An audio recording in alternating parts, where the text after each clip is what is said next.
In today's video, feminists face tough questions. I don't think they are. I think boys will be boys and is an excuse for a lot of men performing unacceptable actions. How can you recognize your white privilege? As a person who holds white privilege, how does that show up regardless of where in the world I am? The state of fatphobia in France. Ce qu'il faut que les gens comprennent, c'est que la grossophobie fait grossir et elle peut même tuer. Stay tuned.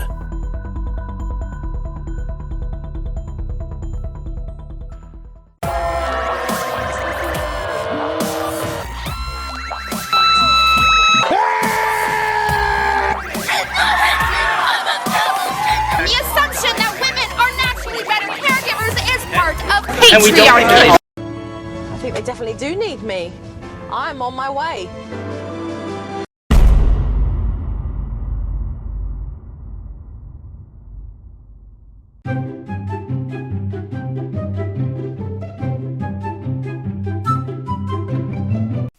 What's up, freaks? Welcome to Women's March 2020, live from Kern County, California. First point of personal privilege, I'm not a freak, do not assume my gender. Second point of personal privilege, you can find a link to Armin Rez's channel down in the description where he has a load of videos, women's marches, feminists, all the stuff that you love watching.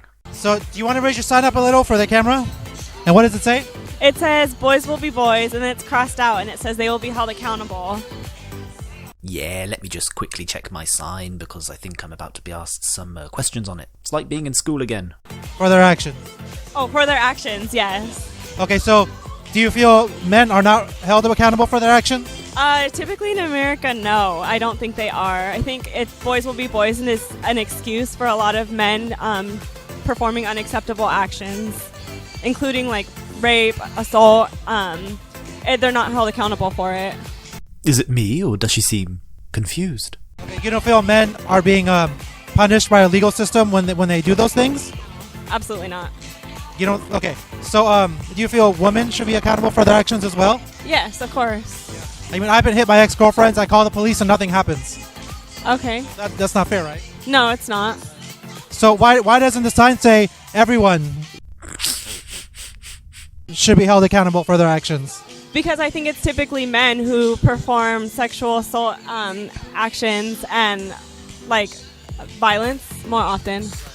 It is worth noting, however, that even though the vast majority of sexual violence is reported by women and committed against women, there are also men who experience sexual violence. In a report published by the World Health Organization regarding sexual violence, it states that sexual violence against males is underreported, far more so than in the case of women, largely because of the reluctance of men to report acts of sexual violence to the police. This in turn is likely to be due to extreme embarrassment experienced by most males at being a victim of sexual violence. And frankly, holding a sign saying boys should be held accountable, basically labelling all men as solely responsible for all sexual violence, is a bit wrong, isn't it? It's not really helping the problem, is it, my dear?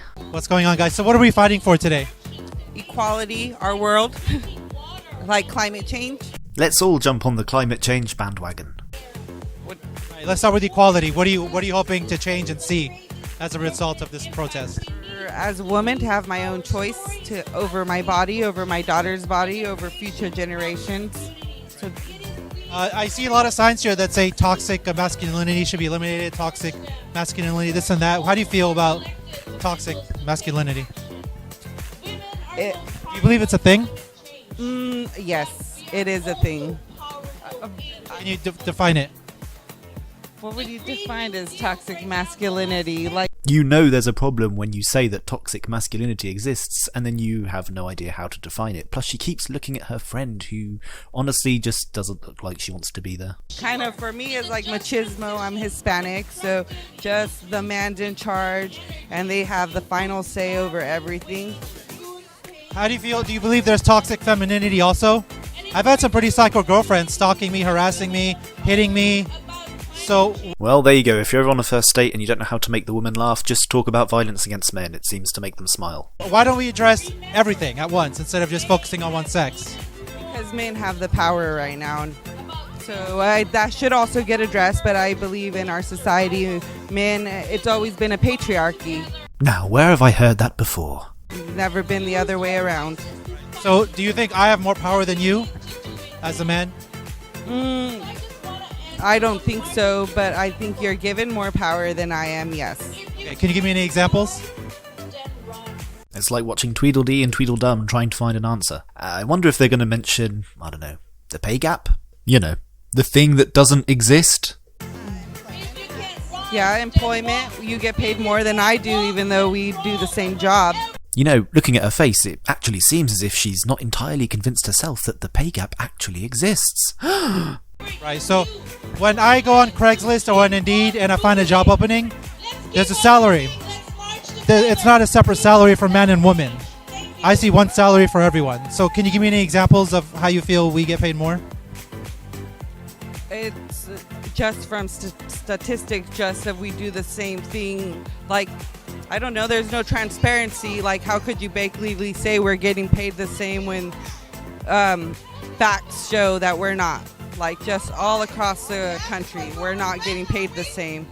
Now, the gender pay gap is a hot topic amongst feminists. Why, you may ask? Because statistics show that women make 77 cents for every dollar a man makes. Now, that may be true, but if you actually dig a little deeper into the statistics and understand what they show, you will learn that there is, in reality, zero wage gap. It's like if you saw a job posting online, you don't have a salary for men and a salary for women. And if there was an actual pay gap, employers would only hire women because, well, guess what? They're paid less, and so the company can make more money. Now, that isn't how things work, is it? In an article published by Time magazine called Feminist Myths That Will Not Die, Time magazine states that no matter how many times this wage gap claim is decisively refuted by economists, it always comes back. The bottom line, the 23-cent gender pay gap is simply the difference between the average earnings of all men and women working full-time. It does not account for differences in occupations, positions, education, job tenure, or hours worked per week. When such relevant factors are considered, the wage gap narrows to the point of vanishing. Vanishing being the key word. Wage gap activists say women with identical backgrounds and jobs as men still earn less, but they always fail to take into account critical variables. Activist groups like the National Organization for Women have a fallback position that women's education and career choices are not truly free. They are driven by powerful sexist stereotypes. In this view, women's tendency to retreat from the workplace to raise children or to enter fields like early childhood education and psychology, rather than better paying professions like petroleum engineering, is evidence of continued social coercion. Here is the problem. American women are among the best informed and most self-determining human beings in the world. To say that they are manipulated into their life choices by forces beyond their control is divorced from reality and demeaning to boot. I believe we are. Right, so for the same position, it's illegal to pay a woman different than a man, or vice versa. That's already illegal to discriminate on the same position or the same hours worked. So in what way are women paid less? I don't understand what you're trying to ask me. Of course you don't understand what he's trying to ask you, because he's trying to ask you to prove something that is impossible, and ultimately something that doesn't exist. So you guys been marching here, well not you, but they've been putting on this protest for 3 years now. What have they accomplished so far? I don't know, this is my first year here. I just moved to Bakersfield. Do you want to raise your sign up for the camera here? What does it say? Build bridges, not walls. Okay, what is that? Right. So the other side, what does that mean? Oh, it's it's not just literal. It's metaphorical too, because there's too much divisiveness in the world today. You know, we need to reach out to each other, not just put up walls between each other, and stop thinking about petty little differences and all the things that we have in common. We're all human. Doesn't matter what color we are. I'm guessing our fellow patriot and feminist is referring to the wall that Donald Trump is building between Mexico and the US, which has absolutely nothing to do with race and more a question of stopping illegal immigration between Mexico and the US and the influx of criminals. Right. Are you, as far as building a bridge and are you referring to immigration? That too, yes. Oh, there you go. She got there in the end. All of the divisiveness in the world, the literal wall that Trump wants to put up, all the racism that's going on, everything, and I'm just so sad and sick of it, you know? Okay, well, what if I told you we do have a bridge called legal immigration? Oh, I didn't know about that specifically. Yeah, we do have a legal immigration process. She looks angry. Or hungry. Perhaps both, I don't know. So, you said there's a lot of racism going on. Can you give any examples? Well, all these people thinking, Trump's talking about how, they're sending their, drug dealers and rapists over and stuff. And so people are thinking that's all that Mexico has to offer and things like that. Sorry. I know what you're saying. Do you admit we do have a problem, though, with people coming in the country illegally to cause problems? Not everyone. Yeah, that's always going to be a definite problem, but they make it sound like everybody who's coming over, legally or not, is actually causing problems. And, it's just crazy.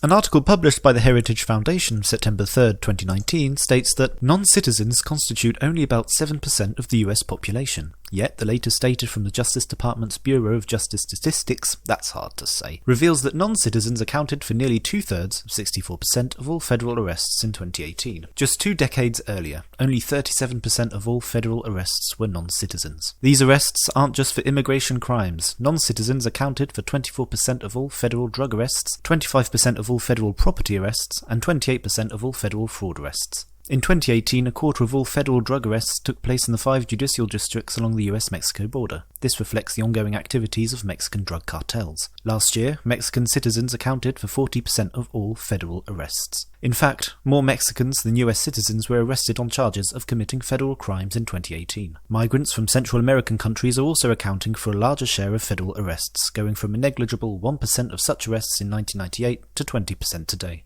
Right. So, how do you feel about these politicians that vote against the wall when they all go home to their mansions and walled with security and walls around them? Is that kind of ironic? In a sense, yes.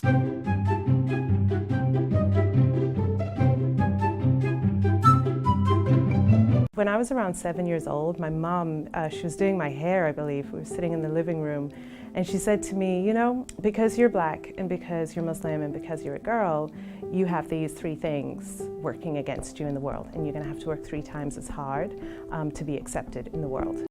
Hey, it's Layla here. Hi, Layla. So we are just 2 weeks away from the publication of Me and White Supremacy. And so I wanted to take a little time to give you all some insight into the new book. If you will recall, Me and White Supremacy began as an Instagram challenge, a 28-day Instagram challenge that I ran on my page in the summer of 2018. A 28-day Instagram challenge to fight white supremacy and recognise white privilege.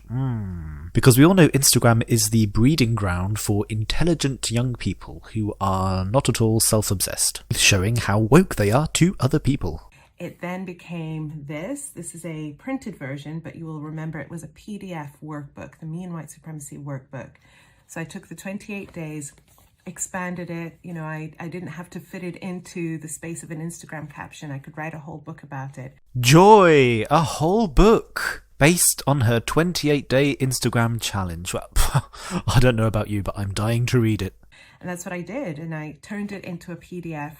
It was self-published, available for free, and almost 100,000 people downloaded it. Including me! And here are some of the best snippets from her book. The Me and White Supremacy Workbook is a one-of-a-kind self-guided workbook and personal anti-racism tool that has been designed to help you to take ownership of your participation in the oppressive system of white supremacy, and to help you take responsibility for dismantling the way that this system manifests both within you and within your communities. This workbook is part education, part activation. Activation? Which you mean activism? I don't know. It helps you to take a clear look at the different multifaceted aspects of white supremacy and how they operate in both subtle and direct ways within you and within others. It acts as a mirror being held up to you so you can deeply examine how you have been complicit in a system that has been purposely designed to benefit you through unearned privileges at the expense of black people, indigenous people, and people of colour. This workbook is for people who are ready to do the work. People who want to create change in the world by activating change within themselves first. More white privileged people like yourself are learning about racial dynamics and social justice terminologies than ever before. You are awakening to the fact that your white privilege has protected you from having to understand what it means to navigate the world as a black or brown person, and to the ways in which you have unintentionally caused harm to blah blah blah blah, blah through racial aggressions. This workbook is here to change that. Oh joy. It is here to wake you up by getting you to tell the truth. This workbook is not about those white people out there, it is about you. Just you. This workbook will challenge you in ways that you have not been challenged before. But we are living in challenging times. There is much work to be done, and it begins with getting honest with yourself, getting educated, becoming more conscious about what is really going on, and how you are complicit in it, getting uncomfortable, and questioning your core paradigms about race, spirituality, feminism, and leadership.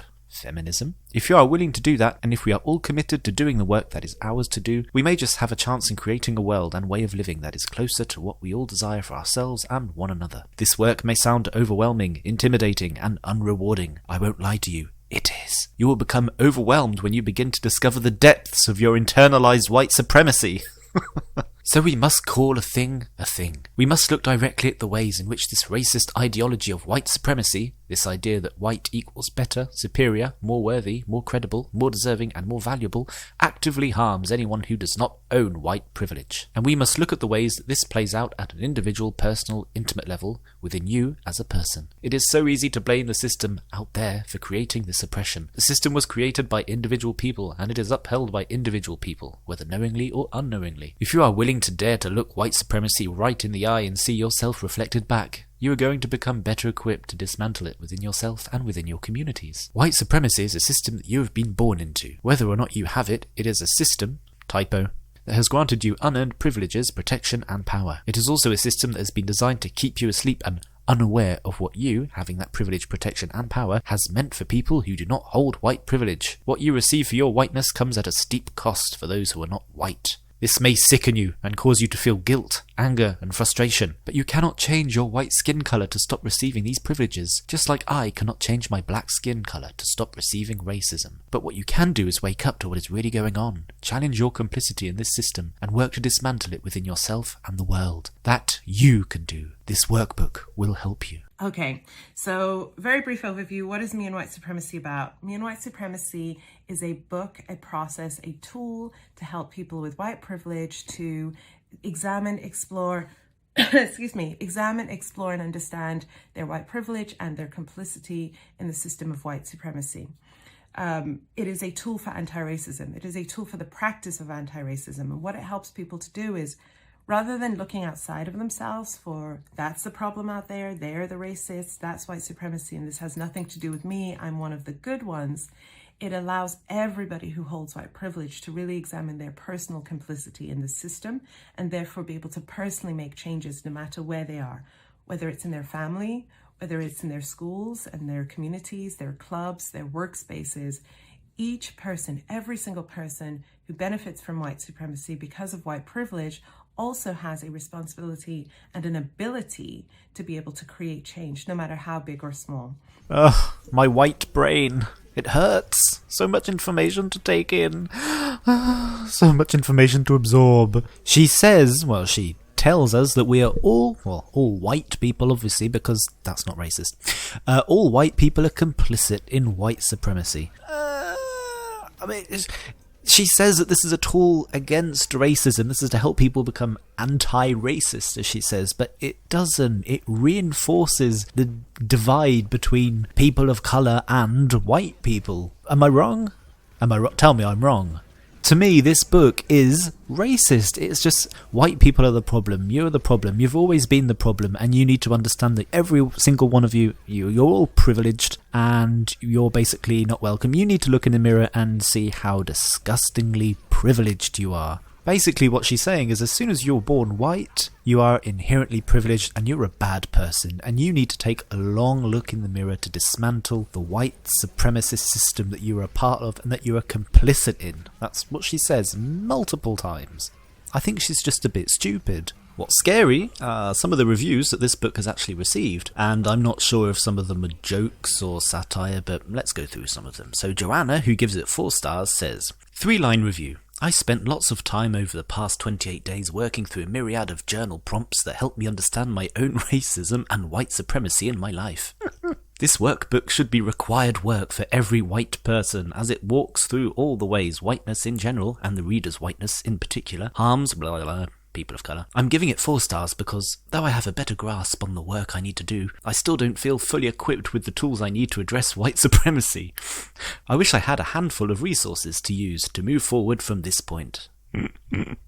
Marion, who rated the book 5 stars, also has problems with writing basic English, says, Layla Saad's workbook is a gift to white people. It offers a wonderful opportunity to spend 28 days actively engaged in self-reflection about our whiteness. The myth that we have internalized of white superiority, and how that affects both us and black indigenous people of colour. This workbook can be used by folks anywhere along the spectrum of racial knowledge.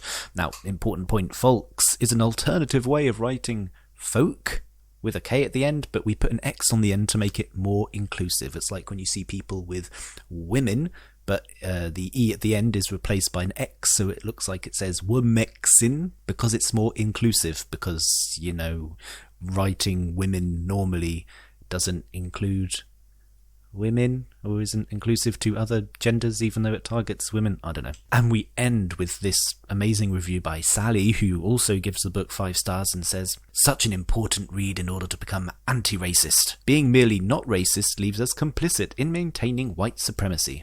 Of course it does, Sally. And what this book does is it empowers people to personally be able to understand how to do that. What your book actually does is guilt trip white people into thinking they're horrible, because that's what you think they are, really. Isn't it, Layla? By turning within first and really looking at, how does this show up for me? So that is what this tool is. This book is it's not a book that you read. It's actually a book that you do. It's very much a practical book. There are many, many incredible books out there about anti-racism, social justice, that give, whether they're memoirs, whether they're facts, whether they're non-fiction books, guidebooks. There are some incredible books out there. But what this book does is actually take that and gives you the tool to be able to practically work through as an individual or as a group. How do we actually tackle this? What does this mean for us personally? So that is what this book does. Absolutely fascinating. I'll be sure not to read it.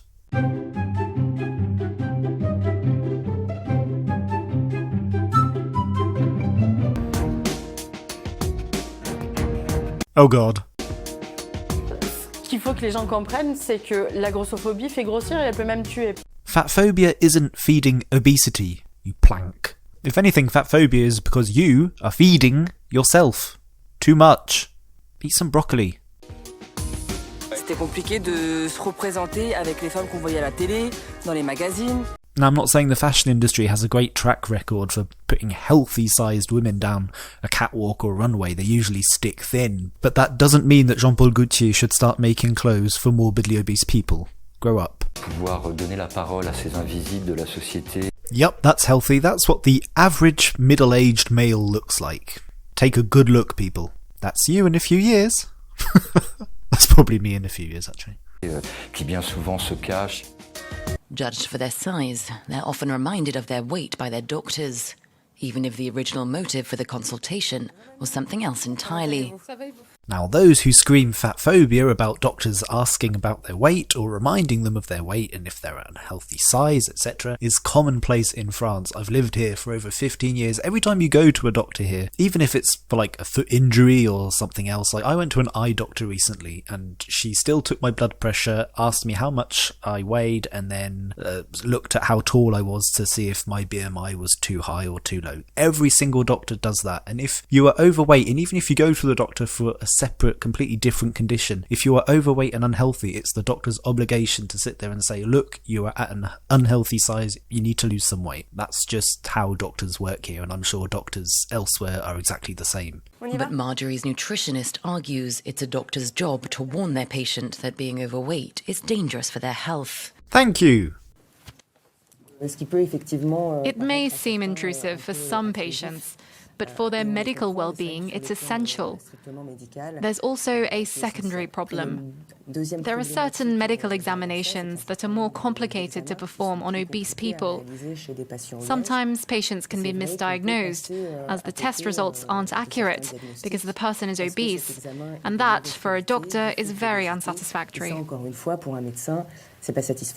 And that's basically the main thing. If your health is getting in the way of a doctor actually being able to properly diagnose an underlying condition or something that you may be suffering from and is having difficulty in doing so because of your weight, you need to listen to them and you need to lose that weight and not scream fatphobia to everyone. The word grossophobie or fatphobia entered French dictionaries in 2018. Could you define it for us first? Fatphobia is a form of discrimination linked to weight and obesity, and it's multi-layered.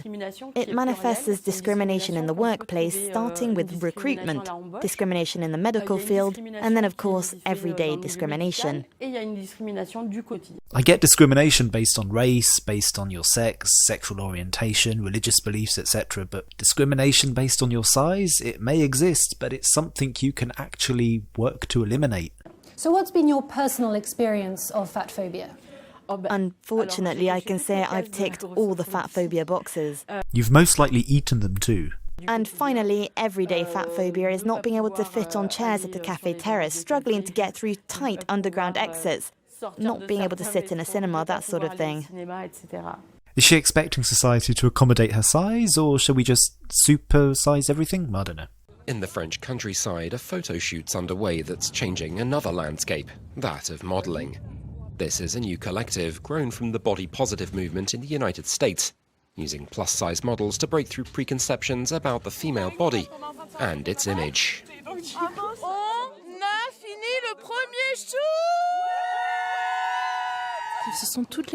There's every body type, every shape, skin color and culture to talk about positive body image, to accept oneself and all women, whether small, tall, slim or large. I mean, in all honesty, some of those women look fine to me. I mean, some of them are maybe slightly overweight, but I think what we have a problem with is when morbidly obese people suddenly spring up in, I don't know, Miley Cyrus music videos.